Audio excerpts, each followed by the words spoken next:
Indonesia telah mengembangkan strategi pembangunan yang sungguh relevan dengan program Green Jobs ini, yaitu ada 4 pilar pembangunan yang kita kembangkan di Indonesia yang berorientasi pada pro-growth, pro-job, pro-poor, dan pro-environment. Sekarang ini saat yang tepat untuk bekerja sama dengan ILO.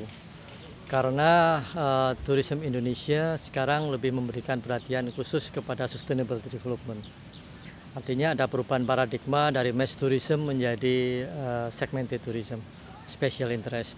Nah, produk-produk kita arahkan untuk menjadi produk-produk yang ramah lingkungan. Artinya di dalam sustainable kita di samping lingkungan juga masyarakat kita perhatikan. Dengan terbukanya peluang produk itu akan membuka peluang ruang kerja yang lebih banyak kepada green jobs. When the President mentioned about sustainable growth with equity, one thing that comes to our mind is that how do you do that? Government cannot do it alone. Government needs to work together with the people and with the economic power that makes those things happen, which is the private sector as well as the community and the people at large. And the link that makes this government policy, companies, private sector, as well as the community connect is actually the job.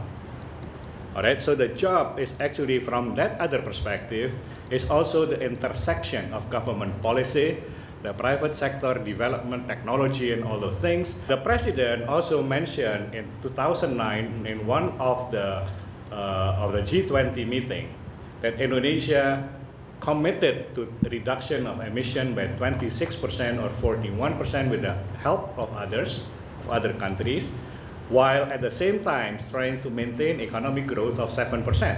So 726 or 741 becomes the jargon that we are using in internal circle. We want to have a 7% growth. At the same time, we want to have a reduction of emission of 26% or 41%.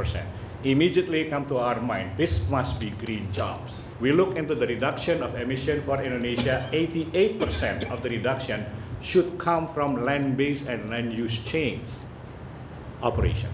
So our forestry, our agriculture, our ecotourism that we can make use of that, okay? Our land, our asset that is natural, have actually the potential of contributing a lot of reduction in our emission. And because of that becomes a focus. So having said that, and seeing that the intervention that the government can do is actually on the job as well as on the operation, the activity that relates to the land and the others, why don't we combine? Why don't we combine the job and the respect and the appreciation of the value of the natural asset? This project just as a vehicle, because we cannot do by ourselves or alone. All sectors should be involved. In fact, particularly in Indonesia, not all of those sectors are aware enough about this green job.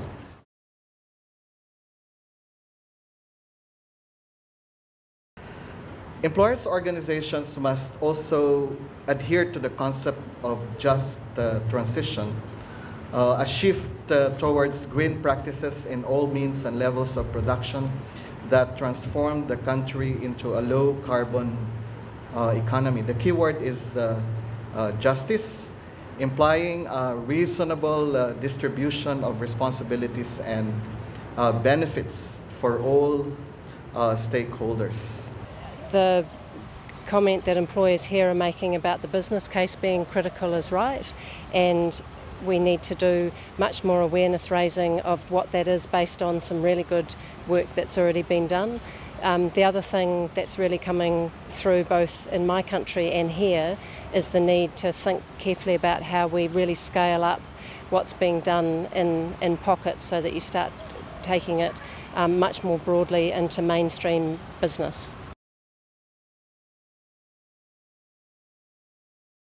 We need to promote opportunities in emerging sectors and green all jobs so that we can ensure that all workers have a place in a new, more sustainable future. Unless we are able to give all workers a chance to be part of that future, we are not going to be able to build social support for change.